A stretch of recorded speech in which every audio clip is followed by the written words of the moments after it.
Welcome back, and today let's solve Leetcode problem 1733, titled Minimum Number of People to Teach. So on a social network consisting of M users and some friendships between those users, two users can communicate with each other if they know a common language. We're given an integer n, an array languages, and an input array friendships where there are n languages that are numbered from 1 through n. Languages at any index I is the set of languages that the ith user knows, and friendships at that same index I is a list of length 2 of u and v sub I that denotes a friendship between those two users u and v. Now we can choose one language and teach it to some users so that all the friends can communicate with each other. And we need to return the minimum number of users that we need to teach for that to happen. And they also tell us that we have to ensure that friendships are not transitive, and what that means is if some friend X is a friend of person Y and that same person Y is a friend of person Z, the transitive property does not apply, meaning we can't just automatically assume that X is a friend of Z. That doesn't mean they're always not going to be a friend of Z, but that doesn't guarantee that they will be a friend of Z through that transitive property. Right? So in example 1, we have our input n to be 2, languages to be the following, and our friendships to be the following communications between these pairs of friends. So persons 1 and 2, 1 and 3, and 2 and 3 are all friends with each other.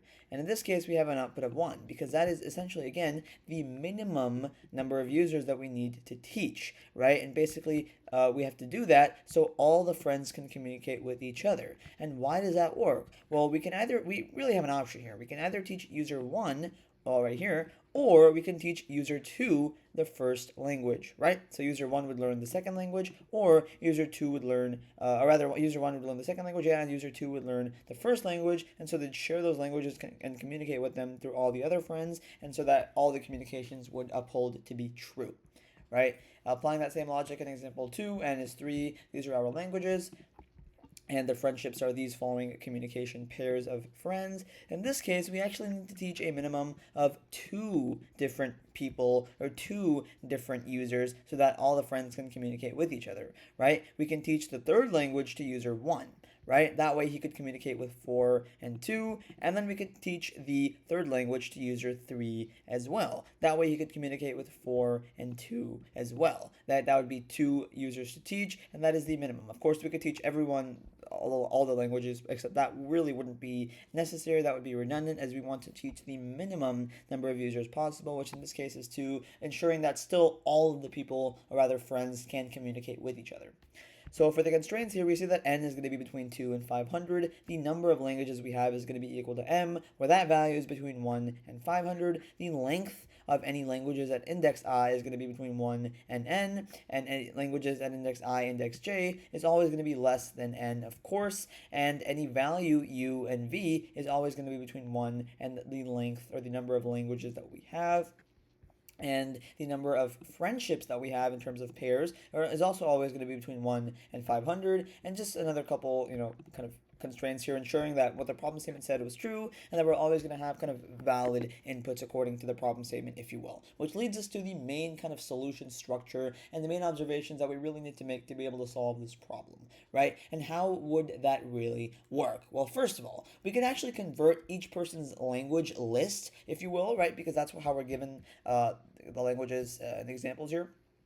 We can convert these language lists here to basically just a set, right? And the whole point of that, it really isn't like problem solving, if you will. That's just to get big O of 1 membership checks, and that's just really to make our solution a lot more efficient, because checking in sets is actually constant time operation versus lookups in lists are actually big O of n or linear operations. So that's really just to help our runtime complexity, right? And then we also have to inspect every single friendship, again, that's denoted by u comma v. And we know that if u and v, if they already share at least one language, that friendship would be, okay. That friendship would be fine. However, if they don't share at least one language, it's a problem friendship. And if it's a problem friendship, we have to add both u and v to a set of S, or we can call that set S. That's going to be basically a set of all the problematic people who need to be considered because their friendships just don't work yet, right? And the main observation that we can really make from that is that if S is empty, that means there are no problem friendships. We don't have to teach anyone any new languages.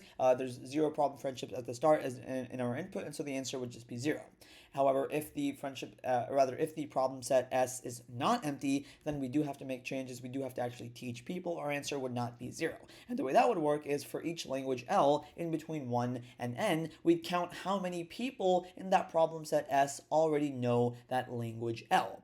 And if k sub L people in S already know that kind of L language, well, then we have to make all the people in S know that L language, and we'd have to do that by needing to teach the remaining absolute value of S minus k sub L people. And since we have to choose at least one language to teach, that best language would simply just be the one which maximizes that k sub L, which would minimize the number of users that we have to teach, which would be S minus k sub L, where S is basically the number of users in that problematic set, where the absolute value is what I like to think of it of, right? And effectively, the main observation that we really need to make from that kind of window or that kind of part of the solution in the terms of logic is the number of the number of people to teach if we pick L is going to be the length of S minus k sub L. And so we only have to actually track the counts per language among the people in that problematic set S. And our answer that we ultimately have to return is basically just going to be that S value minus the maximum of k sub L over all the languages L. And of course, if S is empty, we simply return 0 because that's kind of like that greedy idea. We have to teach the language that most problematic people already know to minimize the number of users that we have to teach so that all the friends can actually communicate with each other. Which brings us to the actual solution for this problem here. And again, like we discussed, we have to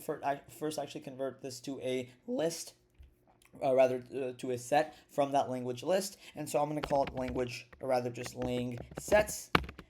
And again, as you may imagine, it is literally just going to be a set of every single list, for all of the lists in the languages input array. Right, so this is really, exactly what it sounds like intuitively in Python here for anyone who doesn't actually understand the syntax here. Effectively, we're just constructing a language sets list. It's basically just going to be a set of all the different lists in the languages input list, right? So basically, language sets at index I is the set of languages that person I would know at that index, where we basically just iterate over the languages list, and each list is going to be the language list for that specific person, and just convert that list to a set, right? That just makes, again, transformation and later intersection or in checks faster for when we're checking if people are in lang sets or not, from big O of n to big O of 1, really just helping our runtime complexity like we discussed in the problem explanation as well.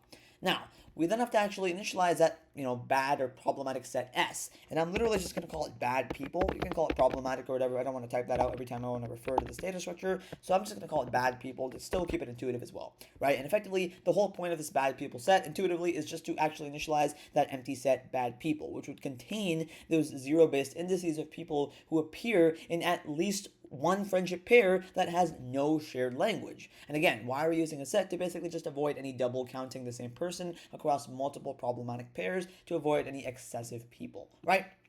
Now, once we get that, here we actually begin iterating our actual loop here to iterate over every single friendship pair. And the way we do that is for every u and v, that's basically just unpacking in Python, because we know we have to use 2 iterators, as every list in the friendships list is going to be of length 2. And so for every u and v in the friendships array, where u and v are our iterators, basically we're just iterating over every single friendship pair. And the uv is going to be in one index in the input per problem, and we also have to convert that to zero-based indices when indexing our language sets, right? And how would we do that? Well, effectively, for every uv pair in the language, in the friendships input list, if the language sets at u minus 1, and I'm going to use something called dot intersection here, which I'll explain shortly here in Python, intersects with lang sets at v minus 1.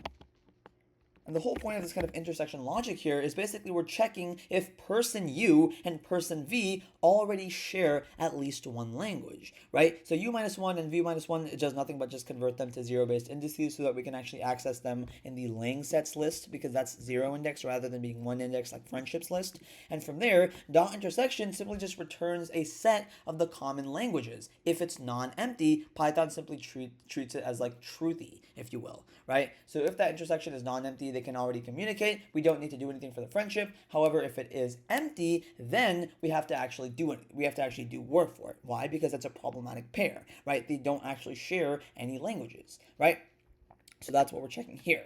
Now, if they share a language, their friendship is fine. So if this actually does have an intersection, if it is actually non-empty, we can simply continue. We don't care about it. They share language. Their friendship is fine. We couldn't care less, right? The intersection is non-empty. We skip treating them as problematic because they share at least one common language. These guys are a perfect pair, or rather, they're a compatible pair, if you will, right? They're a compatible pair who, again, share at least one language, right? What if that doesn't happen, though? What if they don't actually share any languages? If they don't actually share any languages and we haven't already continued here in this iteration, we then have to add these people to the bad people set. So we're going to add them, bad people.add, u minus 1, again, to make it 0 indexed, and bad people add to the set v minus 1 for the people u and v. We're basically adding person u and converting it to a 0-based index to the bad people, basically also doing the same thing for person v as well. And the whole point of using 0-based indices is that it just helps us keep bad people consistent with the language sets, extra set that we initialized as well, right? So they're both 0 indexed. Now, if there are no problematic people, like we discussed in the problem explanation, we know that every friendship already works. Every pair of people contain at least one common language or share at least one common language. We don't even need to do anything, and so we can just immediately return 0. And the way we check that is if not bad people, meaning bad people is empty, we don't have any problematic pairs, we immediately return 0.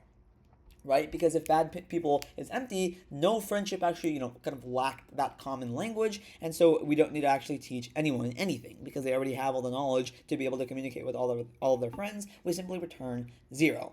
However, if this is not the case and we haven't actually fallen into this if statement here, if we don't return 0, that means bad people is clearly not empty. There is at least one bad pair of people or friends, and that we have to actually resolve in the bad people set, right? So we have to actually count how many problematic people already know each language from here. And the way I'm going to do that is use something called known count here. And the way I'm going to initialize that is first just to be all zeros, and it's going to have dimensions of n plus 1.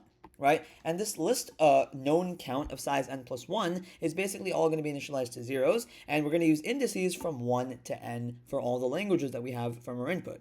And index 0, we're simply just not going to use, basically just for convenience so that language ID maps, so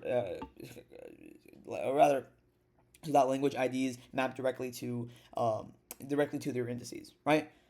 So that's why we don't use index 0, again, to make sure that all the language IDs map directly to their corresponding indices. So we just don't use index 0, and that's why we have a length of n plus 1 for this known count list. And once we actually initialize this known count list, now we have to actually count how many people are in our bad people list and start iterating over that. And the way we do that is for every person in the bad people list, basically just iterating through every single person in that problematic set. Again, keep in mind this is going to be 0-based indexed, right, or 0 indexed, if you will. And for every person in this, and then for every language for every person in the language sets for that person. Basically, we're just going through every single person in bad people and going through every single language that we know, or rather going through every single language that specific person knows, which we can extract from lang sets at that person, right? Basically, just iterating over all the languages that the problematic person, if you will, actually knows from their set. Once we do that, we have to then increment known count at that language by 1. All right, again, still quite intuitively. Why? Because this problematic person already knows this language, and we just check that in this for loop here. And so if that's the case, we have to increment the known count for that language by 1, right? Because the number of problematic people who already know that language is going to be added by 1. And again, known count at L, or any language, is going to be the number of problematic people who already know that language L, right? That's kind of the definition of what known count is trying to do there. Now, once we actually do that for all the languages, for all the problematic people in our known count array, we then have to actually get the total number of bad people, or the number of distinct problematic people. And so I'm going to call it total bad.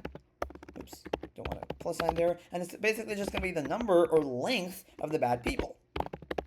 Again, the whole point of this is basically just the number of unique or distinct problematic people, which would actually be that kind of absolute value of s or length of s in the explanation above, right? That's what we're trying to actually use to minimize and maximize our actual output here, right? And once we do that, we then have to actually try each language as the one that we teach and pick that minimal required to teaches, right? To kind of optimize our answer. And so I'm going to now initialize the actual answer that I ultimately will return. And ultimately, we're trying to minimize answer. And so I'm going to initialize it to infinity and start minimizing it as I go. So it's initialized to the highest possible value, and that's basically just a starting point for minimization, where we continuously replace it with smaller integer values as we find them, trying to just minimize the value ultimately as we iterate through all the possible languages that we can teach from the problematic people and minimize the answer accordingly. So now let's actually begin iterating over all the different language IDs, again from 1 through n exclusive, like the problem statement and inputs tell us, right? So for every language or lang in the range from 1 till n plus 1, or really just n inclusive here, or n plus 1 exclusive, we're going to get the need value to basically just be the total number of bad people minus the known count of this specific language. That's the whole point of why we actually had known count. Why? Because basically need is how many people in S don't already know that language. And so if we choose to teach this specific language of this specific iteration that we call language, we have to teach it to those need people so that every single problematic person knows that language and every friendship then actually does become communicative. And so that's a kind of key greedy counting step here. And we get that value by the total number of people minus the people who already know that language to get the number of people that don't know the language, or the number of people we have to actually teach, or we need to teach, in the problematic set of people. Now, this is where the optimization part, or minimizing the answer part, comes into play. If this need value for this specific language is less than the answer here, we can just set answer to be need. Why? Because it's smaller than answer, it's a more optimized value, and so we have to assign that smaller value to answer, right? The computed required number, need, for this specific language is less than the already current best answer, and so we have to update answer to then be need to be smaller than it previously was. And once we do that for every language, for all the languages that all the problematic people know, to make all the friendships ultimately communicative, we simply return answer as the smallest value possible after checking every language, and return that smallest answer found. Right? Again, that's the definition of the minimum number of people that we have to actually teach, which basically just includes teaching everyone who doesn't already know that chosen language among all the bad people, so that all the friends can ultimately communicate, where we resolve all those bad friendships U, V at the end of the day. Right? So unless I made any syntax errors here, they should be accepted and there should be a valid solution. So let's go ahead and verify that. Okay, yeah, probably made a very simple syntax error here, or some logic error here. Let's just make sure. And feel free to just fast forward this part, guys. This is just me debugging my very faulty code here, although the logic is completely correct. Lang sets at v-1. Yep, that's perfect. Yeah. Lang sets at person. Increment it by 1. Yeah, that's fine. Total bad is equal to the length of bad people. Answer is equal to float infinity. For lang in the range from 1 to n plus 1. Need is equal to total bad minus known count at lang if need is less than answer. Is equal to need. So I'm not exactly sure what the core issue is in this, but that's completely fine. I will paste my accepted solution in the description of this video, but this is really the overall logic that you want to know for this problem statement, and this is really the overall solution that you want to know. I probably made a one-line simple error here, or forgot a semicolon that I can't seem to find at the moment, which is completely fine. That isn't really the most important part of this solution by any means. I will take another moment to just kind of debug this code here. But don't worry about this part of the solution, guys. So if not bad people, all zeros have n plus 1 for person and bad people.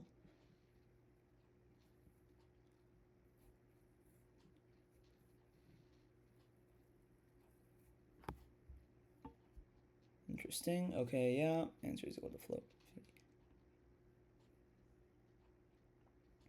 Okay, yeah, so that's the error that I made here. Need is equal to total bad, which is equal to known count at lang, is incorrect. We have to actually subtract those values to accurately get the number of people who need it. That's my bad. And so now this should be accepted, and now this should be a valid solution. And as you can see, this really is just about as efficient as you can get it to be. So, on a high level, again, how are we really solving this problem, and how does this solution work as a whole? Effectively, we're just finding the smallest number of people that we have to teach a single language so that every single friendship pair can actually communicate. And if first we find that all the friendships currently cannot communicate and all the people are already set. That means we don't have any bad friendships here. We simply return 0. That means our bad people set is empty. There are no bad friendships or people don't share at least one language. We immediately return 0.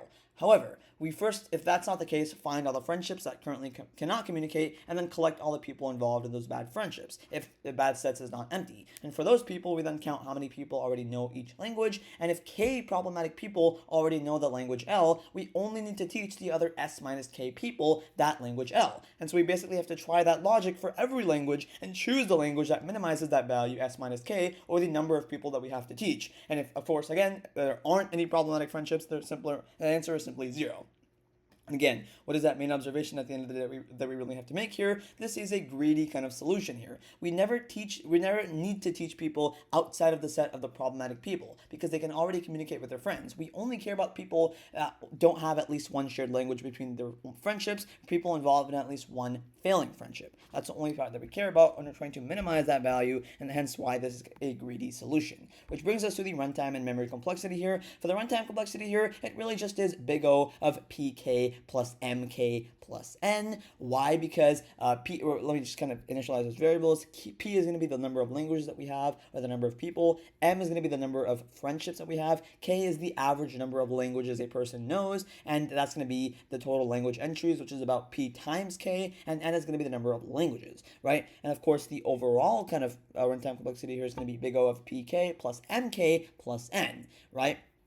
And in memory, and really for general problems here, this really just is big O of p plus m plus n. Why? Because in worst cases, k is usually less than or equal to n, and so the worst case bound is just big O of p plus m times n, and so the runtime is just effective like that. And for the memory or space complexity here, it is really just big O of p times n plus n, but that's only for the worst case, and so generally it's going to be p times k plus n, right? The language set is going to store all the language entries as big O of p times k. The bad people set is going to be big O of p, and the known count array is going to be big O of n. And that's kind of our overall fully simplified memory or space complexity. And I will paste this in the description as it is a little complicated. This is rather advanced in terms of complexities and notations here, but that is how the problem statement would look. So if you guys enjoyed this solution and learned something new, please consider liking this video and subscribing to my channel. And without further ado, I will see you guys in the next video. Bye-bye.